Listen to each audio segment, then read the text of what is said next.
either you tell me you want to have me to visit, or I ask what next steps are, and you say, hey, we'd love to get you to campus. You know, am I allowed to, say I need to take a look at my schedule? Can I call you back that day? Are you expecting me to say like yes right away on the phone and lock it in? How Yeah. have you seen that go, and anything you think players should avoid on day one? For sure. I think, one of my notes leading into this phone call was like a couple of kind of a checklist of what you should have really, really ready before September 1st. And one is your availability. Your availability essentially for the month of September. Have you called your high school letting them know that this is a process that's about to happen? What's your absentee process for school? Because nine times out of 10, you are going to miss some school during this process.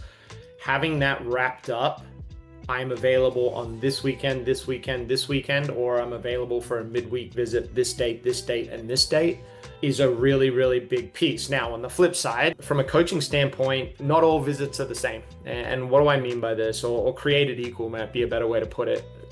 It is just the name of the game. The coaches are going to prioritize certain people on their list per visits. For example, coaches might recruit a group of kids who they want to make sure see each other at these visits, create a little bit of momentum through the group.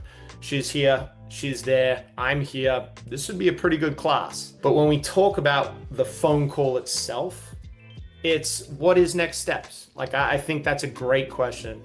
Coach, I love this chat, had a great stuff. I'm definitely interested in your school. How do you guys carry out? What's the next step to this process? To your point, it might be, we want you here in 3 days. Can you make it happen? It could be, hey, look, I mentioned this before. Hey, look, we're working through the top 5 to 10 in our initial list.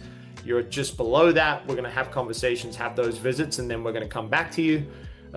It could be, you know what, we would love you to come the second weekend of September. Understanding, again, this isn't all schools, but somewhat of my experience, that the schedule from a recruiting standpoint is really based around, as we mentioned, those big school events. So football schedules and those types of things will certainly play. So if you have a coach that's like, no, don't come this first weekend, come the second weekend.